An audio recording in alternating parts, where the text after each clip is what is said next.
جس کے بارے میں حضرت سلمان فارسی رضی اللہ تعالیٰ عنہ نے یہ بیان کیا کہ حضور نے ہمیں یہ خطبہ ارشاد فرمایا شعبان کے آخری دن، فقال، اور فرمایا یا ایھا الناس، اے لوگو، قد اظلکم شہر عظیم، تم پر ایک عظمتوں والا مہینہ سایہ فگن ہو گیا ہے۔ ظل کہتے ہیں سائے کو، اظلکم تم پر سایہ فگن ہو گیا ہے، ایک بہت عظمتوں والا مہینہ۔ اب دیکھیں یہ وہی ہے بات جو انگریزی کے محاورے میں ہے کہ coming events cast their shadows before, آنے والے واقعات کا ایک سایہ سا پہلے سے پڑ جاتا ہے۔ تو ابھی مہینہ شروع نہیں ہوا رمضان مبارک کا، لیکن وہ آیا چاہتا ہے، تو گویا کہ اس کا ایک سایہ پہلے آ گیا ہے، جس کو حضور فرما رہے ہیں کہ تم پر سایہ کر لیا ہے ایک ایسے مہینے میں کہ جو بہت عظمتوں والا ہے۔ شہر مبارک، وہ مہینہ بہت برکتوں والا ہے۔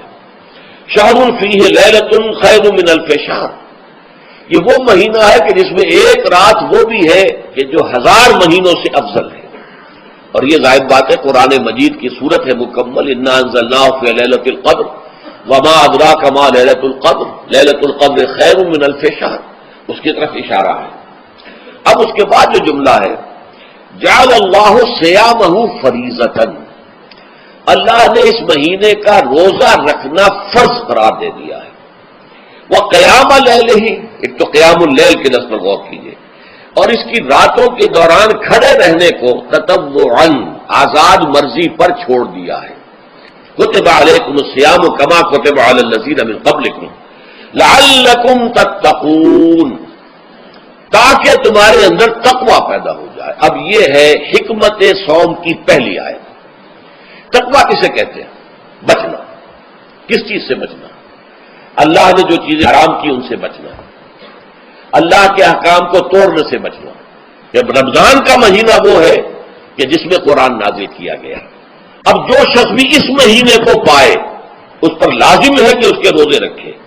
ہاں، من کان مریضا او علی سفر، جو شخص ہو مریض، بیمار ہو یا سفر پر ہو، فعدۃ من ایام اخر، تو وہ تعداد پوری کر لے دوسرے دنوں میں۔ یرید اللہ بکم اليسر ولا یرید بکم العسر، اللہ تمہارے ساتھ آسانی چاہتا ہے، سختی نہیں چاہتا۔ اچھا، روزے کا اس سے تعلق کیا ہے یہ سمجھ لیجیے۔ دیکھیے، ہمارے گناہوں کا سب سے بڑا سبب ہمارے نفسانی تقاضے ہیں۔ ہم ایک حیوان بھی ہیں، اور حیوان سے بڑھ کر بھی کچھ ہے، وہ میں بعد میں عرض کروں گا، لیکن حیوان تو ہے۔ جیسے ہر حیوان کو کچھ خوراک کی ضرورت ہے، ہمیں بھی ضرورت ہے۔ ہر حیوان کو بقائے نسل کا معاملہ جنسی ہے، وہ ہمارا بھی ہے۔ ہر حیوان کو کوئی نہ کوئی سر چھپانے کی جگہ چاہیے، کوئی گھونسلہ ہو، کوئی کھو ہو، کوئی بل ہو، کچھ بھی ہو، اسے چاہیے آتے۔ اسی طریقے سے ہمارے سارے تقاضے ہیں۔ حیوانات کو بھی آرام چاہیے، ہمیں بھی آرام چاہیے۔ یہ حیوانی تقاضے جو ہیں، جن کو ہم کہیں گے اینیمل انسٹنکٹس، ہمارے وجود کے اندر ہیں یہ، اور ان کا تقاضا ہمارے اندر سے ابھرتا ہے۔ یہ جو کیفیت انسان کی ہے، اس کے لیے ایک مشق جو ہے وہ روزہ فراہم کرتا ہے۔ روزے کے آپ نے 12، 13، 14 گھنٹے کا بھی روزہ ہوتا ہے، بعض جگہوں پر 16، 17 گھنٹے کا روزہ ہوتا ہے۔ اس عرصے میں آپ اپنے نفس کو حلال چیزوں سے بھی روکے رکھتے ہیں۔ اس منہ گھوڑے کو جو ہے آپ اس کی لگام کس کر رکھتے ہیں، یہ حلال بھی نہیں کھانے دے رہے۔ یہ پابندیاں نفس کے اوپر لگانا، یہ ایک مشق ہے، یہ ایک ریاضت ہے۔ اس ریاضت کا حاصل یہ ہونا چاہیے کہ انسان بقیہ 11 مہینوں میں اپنے آپ کو حرام سے تو بچائے نا۔ یہاں وہ حلال سے رکا ہوا ہے اللہ کے حکم سے، کہ حلال چیز بھی نہیں کھا رہا، دن بھر نہیں پی رہا، دن بھر نہیں اپنی کوئی شہوت پوری کر رہا، دن بھر حلال ذرائع سے بھی، تو اس سے اس کے اندر یہ ایک، جس کو ہم کہیں گے سیلف کنٹرول پیدا ہو جائے، اپنے نفس کو قابو میں کر لے۔ یہ گویا کہ اس کا سب سے پہلا اس روزے کی ریاضت، روزے کی مشق کے حوالے سے یہ اس کی حکمت ہوئی کہ اس سے کے ذریعے سے انسان میں سیلف کنٹرول پیدا ہونا، ضبط نفس۔ شہر رمضان الذی انزل فیہ القرآن ھدی للناس وبینات من الھدی والفرقان، یہ قرآن کیا ہے، کیا بنا کر نازل کیا گیا؟ یہ حال ہے یہ لوگوں کے لیے، پوری نوع انسانی کے لیے ہدایت ہے، اور یہ ہدایت بینات کی شکل میں آئی، واضح تعلیمات جن میں کوئی شک و شبے کی گنجائش نہیں، از خود روشن۔ بینہ اسے کہتے ہیں وہ شے جو از خود روشن ہو، جس کو ہم کہتے ہیں کہ آفتاب آمد، دلیل آفتاب۔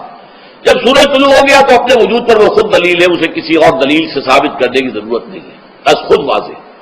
تو بینات من الہدیٰ، جو قرآن کی بنیادی ہدایت ہے وہ بینات پر مشتمل ہے، واضح چیز ہے، جو انسان کے لیے، اس کی فطرت کے لیے جانی پہچانی چیزیں ہیں۔ یہ کوئی باہر کی چیز نہیں آ رہی ہے، اس کے قلب کی گہرائیوں کے اندر یہ سب کچھ موجود ہے، اور اس کی گواہی اس کے قلب کی گہرائیوں سے نکلتی ہے۔ جہاں دیکھنا تقریر کی لذت کے جو اس نے کہا، میں نے یہ جانا کہ کوئی یہی میرے دل میں ہے، اس نے تو میرے اپنی فطرت کی ترجمانی کی ہے۔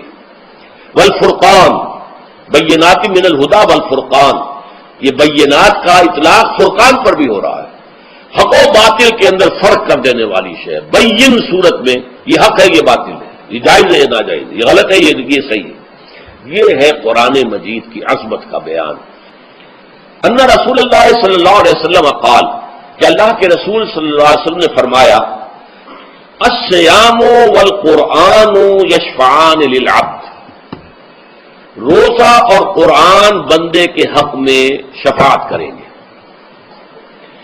یقول الصیام، روزہ یہ عرض کرے گا اللہ کی جناب میں، اے رب پروردگار، انی منعتہ الطعام والشہوات بالنہار، میں نے تیرے اس بندے کو دن کے دوران کھانے پینے سے اور اپنی شہوت کا تقاضا پورا کرنے سے روکے رکھا، یہ میری وجہ سے روکا رہا، تو میری شفاعت اس کے حق میں قبول فرما، فشفعنی فیہ، میری شفاعت اس کے حق میں قبول فرما۔ ویقول القرآن، قرآن کیا کہے گا، منعہ النوم باللیل، میں نے اسے رات کے وقت سونے سے، نیند سے روکے رکھا، فشفعنی فیہ، تو اس کے حق میں میری شفاعت قبول فرما۔ حضور فرماتے فیشفعان، ان دونوں کی شفاعت قبول کی جائے گی۔ یہ ہے قیام اللیل۔ کہا یہ میرے لیے، الا الصوم فانہ لی، یہ میرے لیے، وانا اجزی بہ یا اجزا بہ، میں خود ہی اس کا بدلہ دوں گا یا خود ہی اس کی جزا ہوں، خود ہی اس کی جزا ہوں۔ اللہ کے اس بندے کا تعلق میرے ساتھ ایسا قائم ہو جائے گا کہ گویا کہ اسے میں مل گیا، اور میرا یہ مل جانا ہی در حقیقت انسانیت کی معراج ہے۔ اور دعا کے بارے میں جان لیجئے کہ حضور نے فرمایا الدعاء مخ العبادہ، دعا جو ہے عبادت کا اصل جوہر ہے، لب لباب ہے، اور یہ بھی کہا دعا ہو العبادہ، دعا ہی اصل عبادت ہے، دعا ہی اصل عبادت، دعا جو ہے وہ روح ہے اس کی۔